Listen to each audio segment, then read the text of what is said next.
Je présente le docteur Zora Barer. Vous êtes médecin psychiatre de secteur au sein du département de psychiatrie adulte d'Argenteuil. Vous êtes titulaire d'un DU de philosophie de la psychiatrie que vous avez obtenu avec Olga Valesio. Vous avez ainsi co-réalisé une étude dans le cadre de la soutenance de mémoire que vous nous présentez aujourd'hui. Et vous êtes également thérapeute familiale. Madame Olga Valesio. Vous êtes docteur en psychopathologie clinique et vos recherches interrogent des éléments multiples de construction identitaire, des tissages et des transmissions qui la constituent. Vous avez fait partie de l'équipe qui a animé le centre Georges Devreux, où se déroulent des consultations ethnocliniques, lorsque Lucien Houtpatin était le directeur. Vous êtes également chargée de cours à l'Université Paris-Nanterre et formatrice en prévention du suicide, en ethnopsychiatrie et clinique de la multiplicité. Vous travaillez en région parisienne comme psychologue clinicienne, psychothérapeute, animatrice d'ateliers d'expression. Vous intervenez plus précisément à l'hôpital d'Argenteuil, dans le service de diabétologie et endocrinologie, ainsi que sur le secteur de psychiatrie adulte en CMP et en service d'hospitalisation fermée.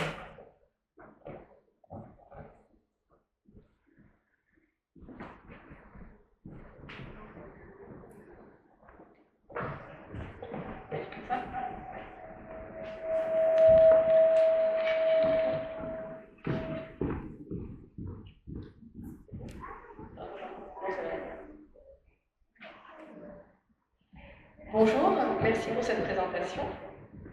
Donc, nous remercions déjà l'APA pour nous permettre de présenter ce travail aujourd'hui. Et nous remercions l'APA également parce que ce travail est le fruit d'une collaboration avec l'APA.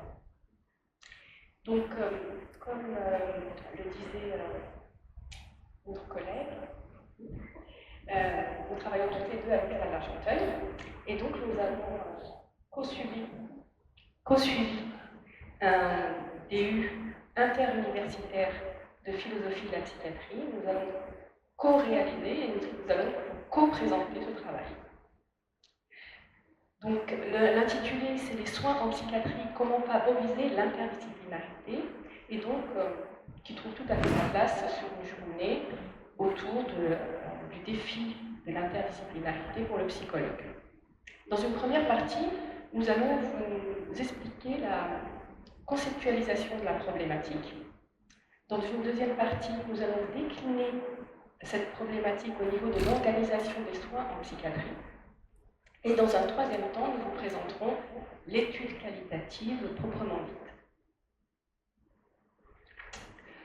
Donc, la psychiatrie...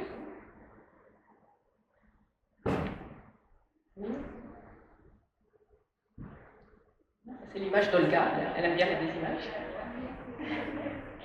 Donc, la psychiatrie n'a pas toujours été considérée comme une discipline médicale proprement dite.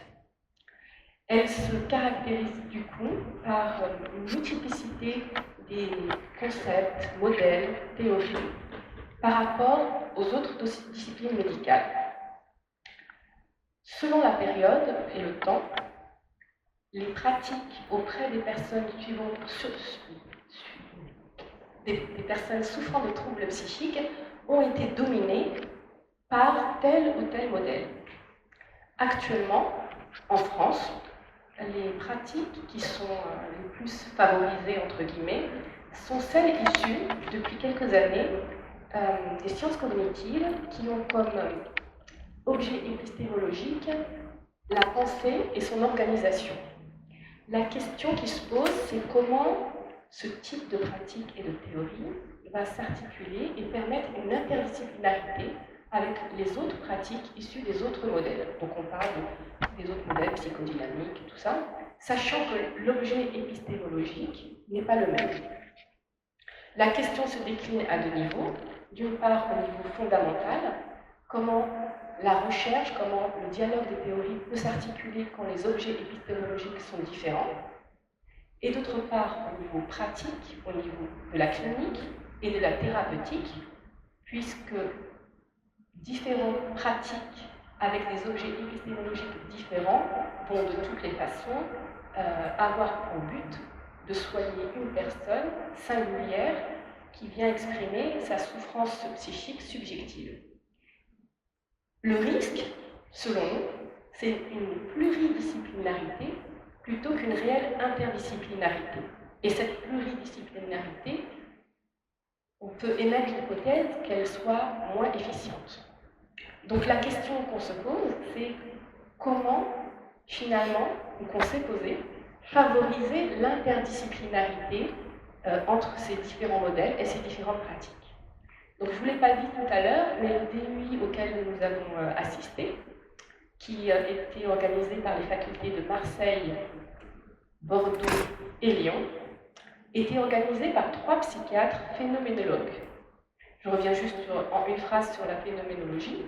Donc la phénoménologie est une branche de la philosophie qui a été développée au début du siècle dernier par Husserl, qui voulait faire de la philosophie une science plus rigoureuse, en s'intéressant et en se donnant comme objet précis le vécu de l'expérience. Donc cette branche de la philosophie ne pouvait que finalement croiser la psychiatrie, qui est de toutes les disciplines médicales, celle qui s'intéresse le plus au vécu et à l'expérience du sujet malade. L'intérêt de la phénoménologie, au niveau de la question de l'interdisciplinarité, est intéressant de la même façon que tout à l'heure, d'une part du point de vue fondamental et d'autre part du point de vue thérapeutique. Du point de vue fondamental, la posture de la psychiatrie phénoménologique est avant tout une posture critique, avec un questionnement sur la possibilité des connaissances, de l'existence des connaissances, et qui va forcément aller chercher et se centrer sur le patient, et du coup, en se questionnant sur ses connaissances, avec cette critique favorisée, la possibilité de créer au niveau recherche fondamentale des objets épistémologiques communs, qui n'est pas forcément le cas tout le temps dans les autres modèles et les autres théories. D'un point de vue pratique, je ne vais citer que Tatosian, donc un psychiatre phénoménologue, qui a décrit ce qu'on appelle la clinique de la théorie, ou la clinique théorique. C'est une espèce de posture du psychiatre qui, en fait, existe chez beaucoup de psychiatres, ils ne nomment pas forcément phénoménologie, qui va consister en un aménagement entre toutes les connaissances diverses du thérapeute ou du psychiatre face à ce que le patient va exprimer sur son vécu. Et donc, dans la psychiatrie phénoménologique, il y a toujours un aller-retour incessant entre la théorie, les connaissances et ce que va apporter le patient de son vécu. Et cet aller-retour incessant va permettre à un moment donné au thérapeute, au psychiatre, d'aller pousser des leviers thérapeutiques divers, ceux que toute la discipline psychiatrique met à sa disposition au moment T, mais qui peuvent être de sources très variées. Donc du coup, on vient de vous expliquer l'intérêt de la psychiatrie phénoménologique par rapport à la question qu'on vient de citer, par rapport à l'interdisciplinarité dans les soins en psychiatrie, et on va décliner cette question au niveau de l'organisation des soins. Donc l'organisation des soins en psychiatrie, depuis 1960, vous le savez, est définie par la circulaire de 1960, qui est l'acte de naissance du secteur. Le secteur est basé sur une définition géographique pour être au plus près des besoins du patient, de son domicile et du moment de son parcours de soins. Donc la circulaire de la loi va ainsi définir différentes structures, du CMT pour l'ambulatoire à l'intra-hospitalier dans la crise aiguë, et beaucoup d'autres structures entre les deux. Donc à l'époque, quand le secteur a été créé, le médecin-chef de secteur avait une certaine liberté dans la façon dont il pouvait utiliser ses financements pour l'organisation des soins et une certaine liberté sur les modèles théoriques auxquels il sera caché. Depuis, le secteur a subi beaucoup de mutations, entre autres le projet de loi de modernisation de la santé, que toutes les disciplines de santé ont suivi. Et maintenant, on ne parle plus de médecin-chef de secteur, mais on parle de chef de pôle. Et le chef de pôle a beaucoup moins de liberté par rapport à ses choix, parce que les ARS, qui existent aussi depuis quelques années, qui n'ont pas toujours existé, ne vont plus être sollicitables pour des projets particuliers, mais c'est les ARS qui vont faire des appels à projets très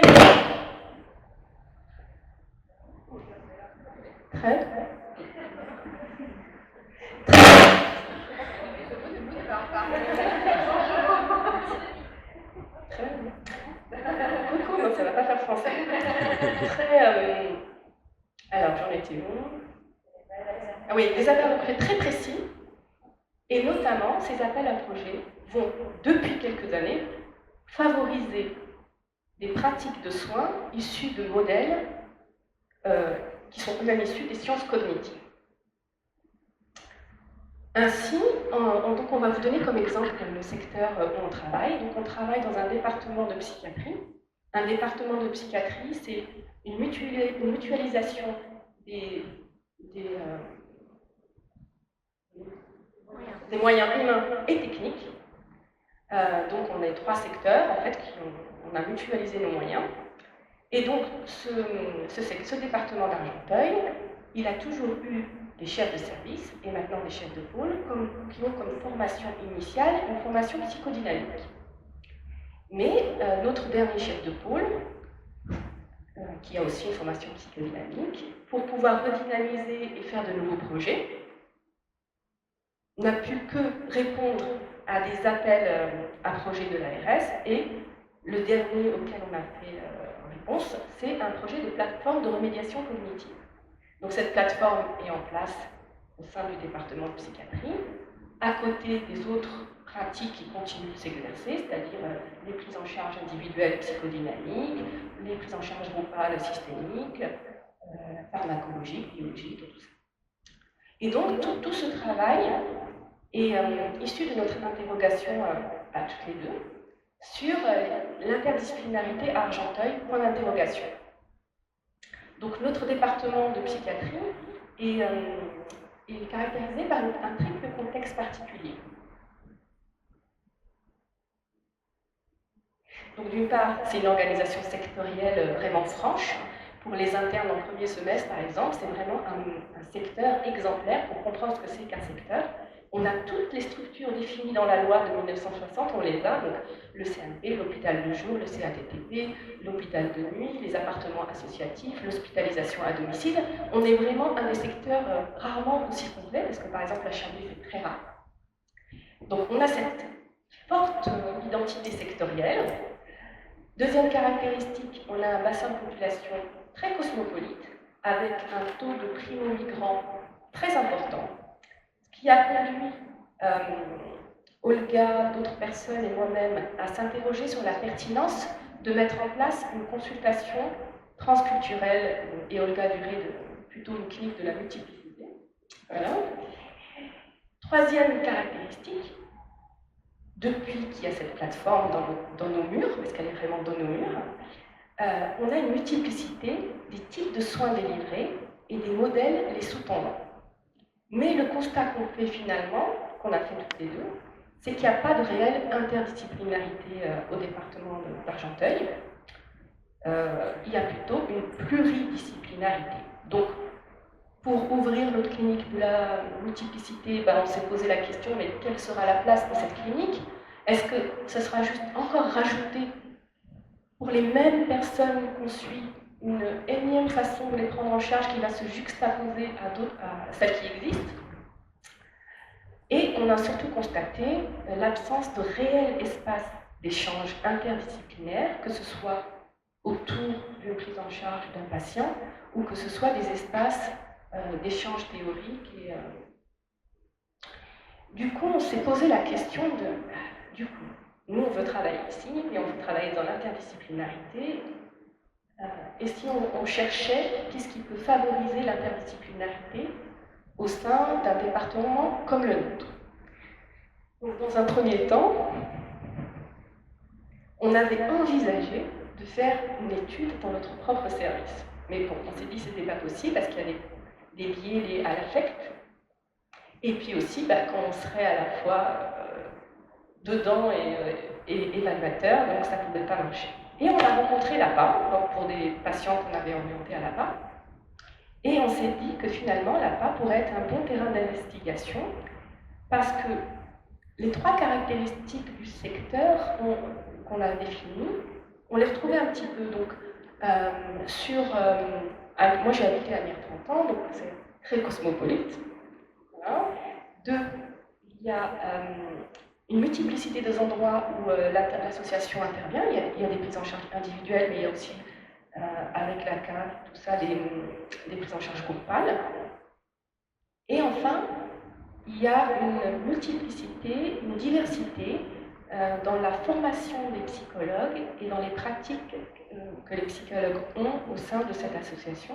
Il y a des gens qui sont de formation psychodynamique, d'autres qui font plutôt des TCC et d'autres qui font les deux. Donc, on a sollicité l'APA, qui a répondu positivement, et donc on s'est mis à faire une recherche qualitative. Du moins, on a essayé. Voilà, et donc moi je vais essayer de vous en dire quelques mots avec l'angoisse qui me tenaille actuellement. Donc je vais être logoréique, agitée, je vais dire des choses très bizarres, j'espère qu'on pourra en discuter.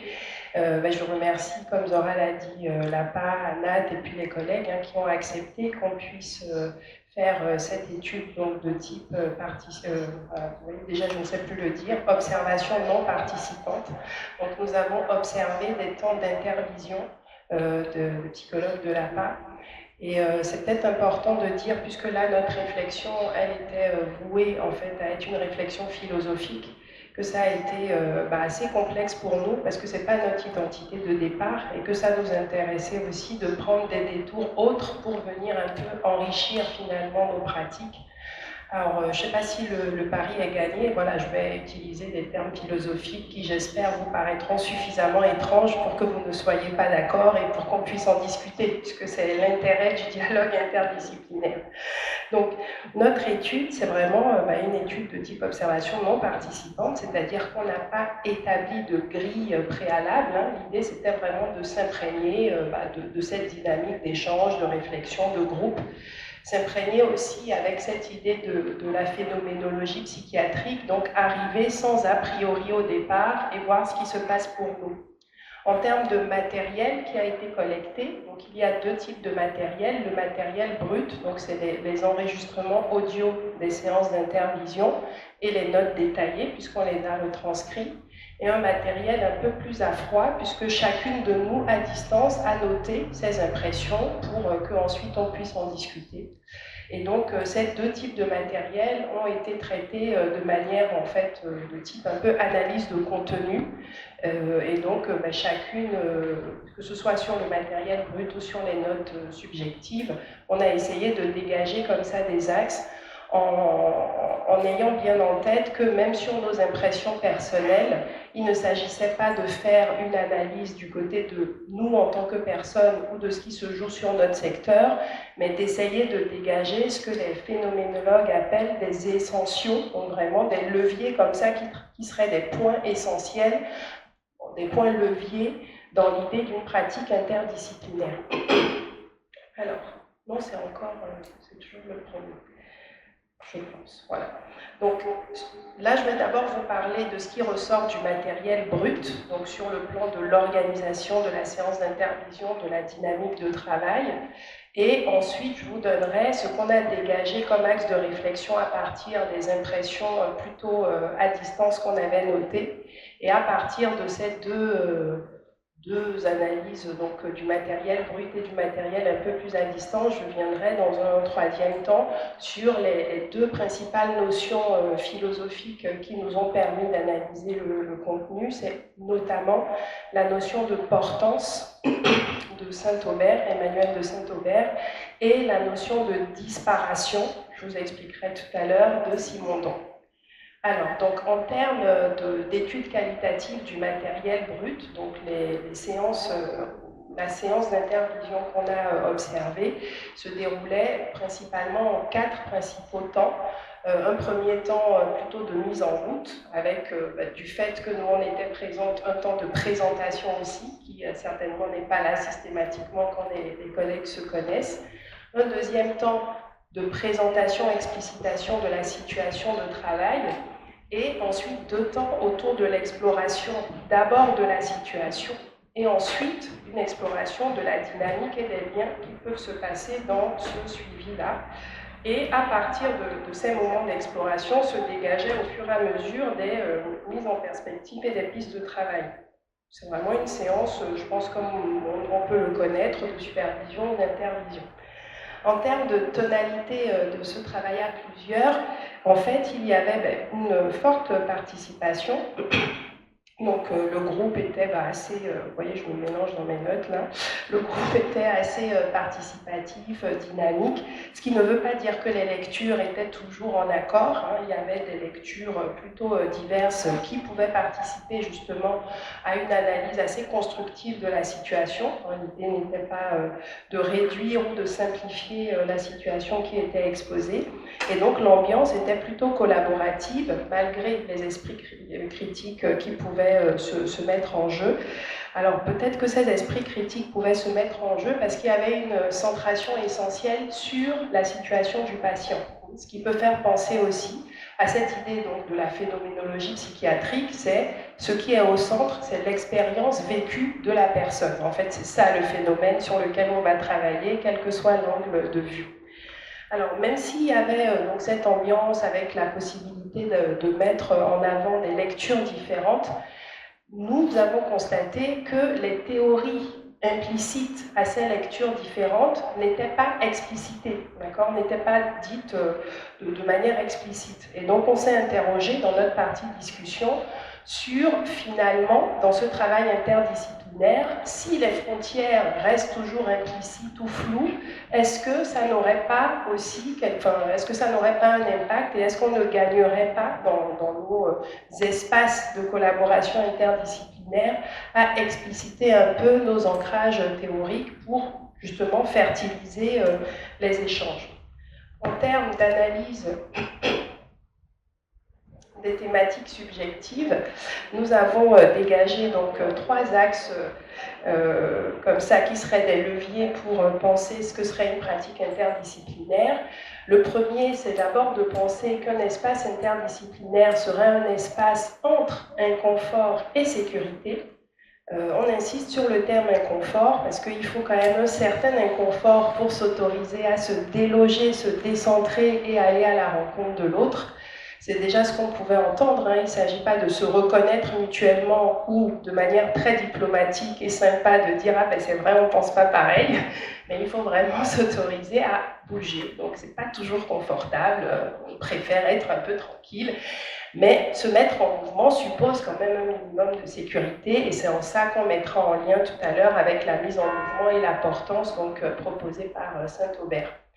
Le deuxième axe de réflexion autour de ce qui pourrait être des leviers essentiels à une pratique interdisciplinaire se situe autour des enjeux, des appartenances et des filiations. Finalement, quel rapport on entretient à nos objets de construction identitaire professionnelle?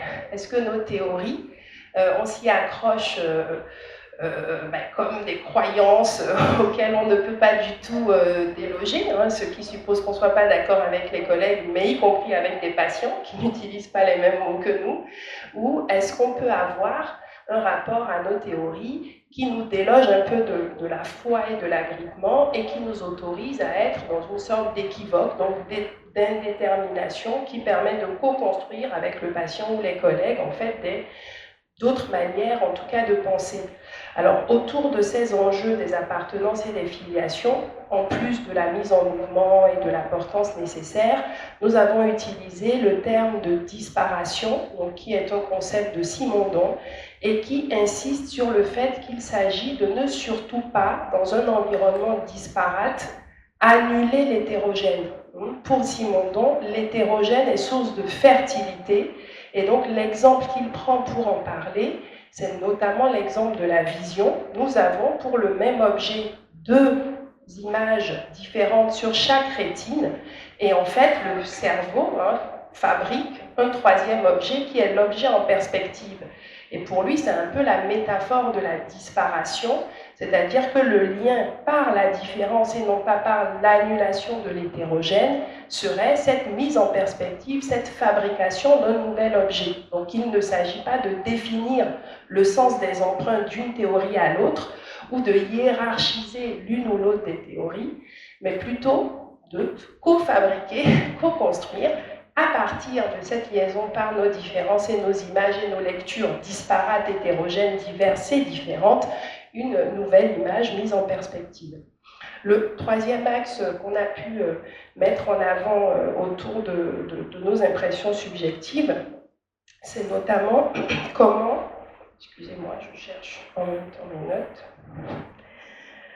comment se départir des a priori ou des attentes prédéterminées qu'on pourrait avoir dans la rencontre avec l'autre, pour éviter, donc l'autre c'est l'autre patient, mais l'autre collègue, pour éviter le risque de s'ennuyer face à lui, parce qu'il ne correspond pas à nos attentes prédéfinies, le risque d'être déçu, parce que forcément il ne correspond pas à ce qu'on attendait, ou pour rentrer dans un doute qui ne serait pas constructif, puisqu'il ne correspond pas à la forme qu'on avait prédéfinie au départ. Donc finalement, pour éviter le risque de l'ennui, des doutes non constructifs et de la déception, ce serait comment favoriser l'émerveillement, au sens de quand on se met ensemble et qu'on rencontre quelqu'un, comment on s'éveille mutuellement à la construction de quelque chose qui nous semble nouveau pour chacun de nous.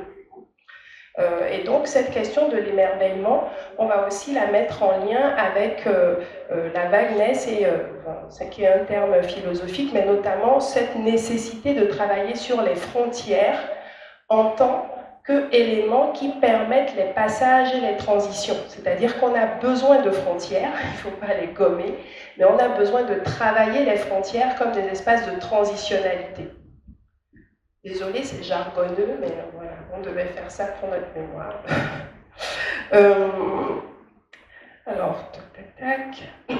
En termes de... Déjà, les prolongements, j'ai déjà fait la discussion. Ouais, moi j'ai fait la discussion. Ok, non, mais...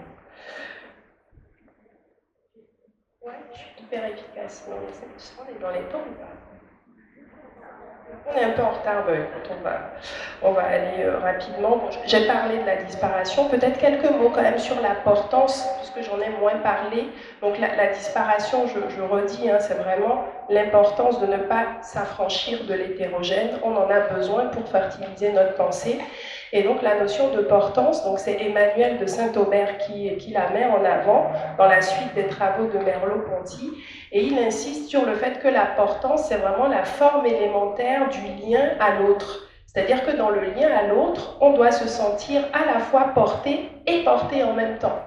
Il y a une exposition sur le mouvement. J'entendais qu'il y avait des danseurs dans la salle. Je pense que la notion de porter, être porté peut parler à différents niveaux.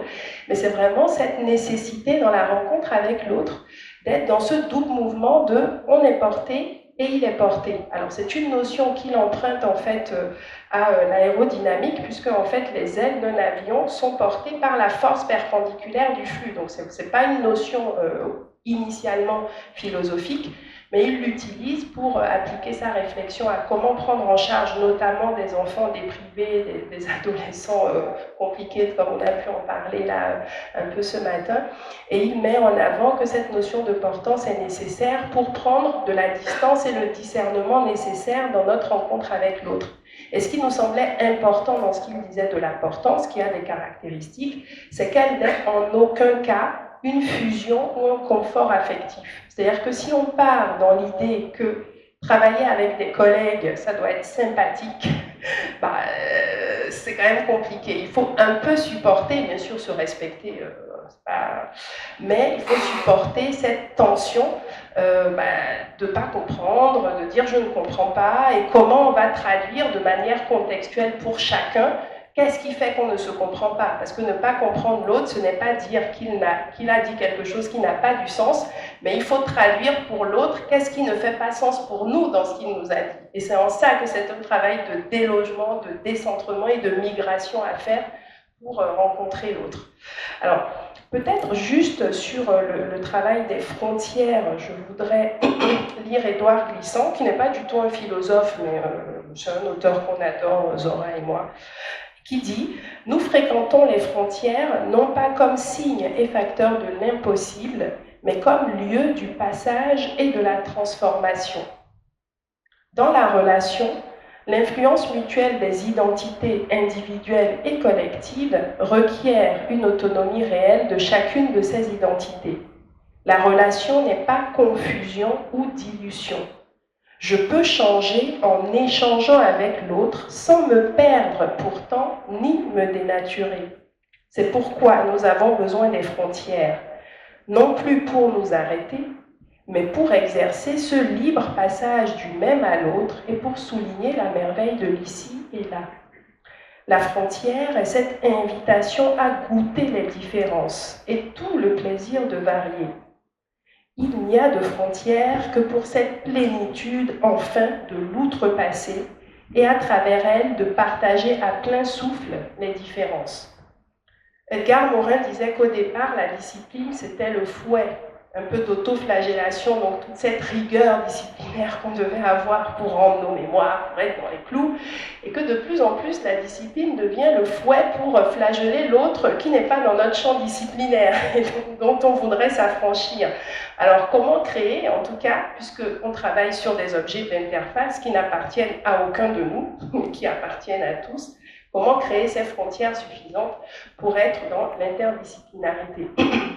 Zora et moi, après avoir eu envie d'ouvrir une consultation transculturelle et après avoir eu ce parcours philosophique, nous avons eu envie, plus précisément, de créer, un peu comme vous le faites à l'APA, un espace qu'on appellerait un espace de disputatio, c'est-à-dire d'argumentation critique autour de nos pratiques. Finalement, réapprendre, puisque ça se perd de plus en plus, à avoir des espaces de débat sans enjeu. Au contraire, justement, jouer à débattre, quoi. Il ne s'agit pas d'être d'accord et prendre vraiment le parti de s'autoriser à ça. Parce qu'il nous semble que débattre et philosopher, au-delà de, puisqu'on ne deviendra jamais philosophe, en tout cas pas à ce stade, ce serait surtout pour incarner suffisamment nos pratiques et nos fonctions cliniques. Voilà. Et donc, qu'est-ce qu'on a mis en conclusion? Tout ce que j'ai déjà dit, voilà. Les échanges interdisciplinaires ne doivent pas se priver, voilà, au nom d'une cohérence de points de vue et d'apports divers et hétérogènes. La phénoménologie psychiatrique, en ce qu'elle rappelle le centrage nécessaire sur le patient et son vécu, plus que sur les enjeux épistémiques désincarnés, nous paraît précieuse pour favoriser cette pratique interdisciplinaire en psychiatrie, pour habiter de manière incarnée nos théories, les maintenir fertiles et créatives. Il s'agit, dans un environnement disparate, d'instaurer un espace d'échange, d'explicitation, de mise au travail, pour permettre, par des traductions contextualisantes, de construire des mises en perspective de notre travail commun. En se délogeant de son centre de gravité pour arriver à un centre de gravité partagé, l'identité respective n'en est pas pour autant perdue. La diversité des points de vue vous inscrit dans le multiple, où apparaissent les identités ou les pratiques professionnelles à mettre en tension, toujours dans l'incertitude de ce qui adviendra des rencontres, mais en prenant le risque de cette incertitude, au lieu de tout prédéterminer à l'avance. Sans perdre de vue que l'aspiration au dialogue entre disciplines n'est pas garant du tout savoir, mais est avant tout humilité. Donc ce n'est pas parce qu'on est dans l'interdisciplinaire qu'on pourra garantir un point de vue total et global et exhaustif sur nos objets de travail. Et merci à l'APA pour nous avoir permis cette réflexion.